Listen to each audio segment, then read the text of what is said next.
Hey there, so today we have another review, and this is a beer from Flying Dog in Maryland. I believe the first beer I might be reviewing from them for the channel, but this is one of those shelfie beers. Hopefully it's accessible for you, but this is their 5.5% Doggie style pale ale. You tell me in the comments below what you think about that name.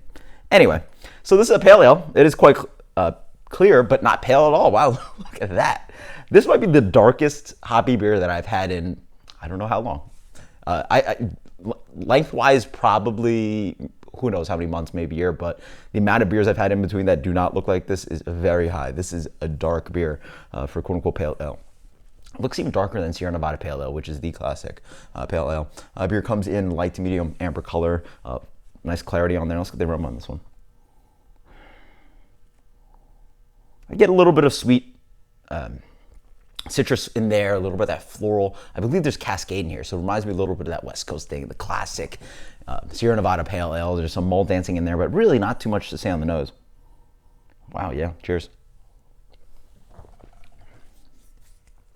Yeah, so I will say this is best by, I think there's 2 months more. Yeah, 2 months more on the palate. Definitely getting some oxidative quality, which is quite unfortunate for a beer that has a best by 2 months even further into this.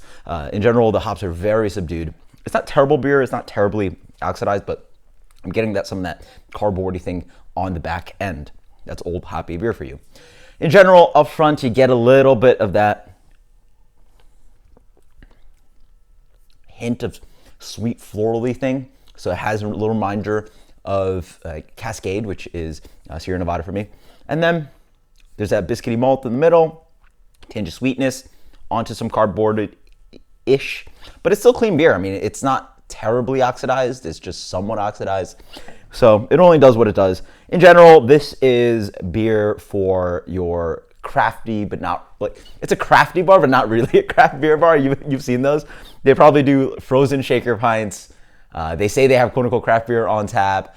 It's just a bunch of domestic, maybe slash macro stuff, but they might have one of these beers on because the keg was maybe, who knows, under 150 for a half barrel. And it does this job.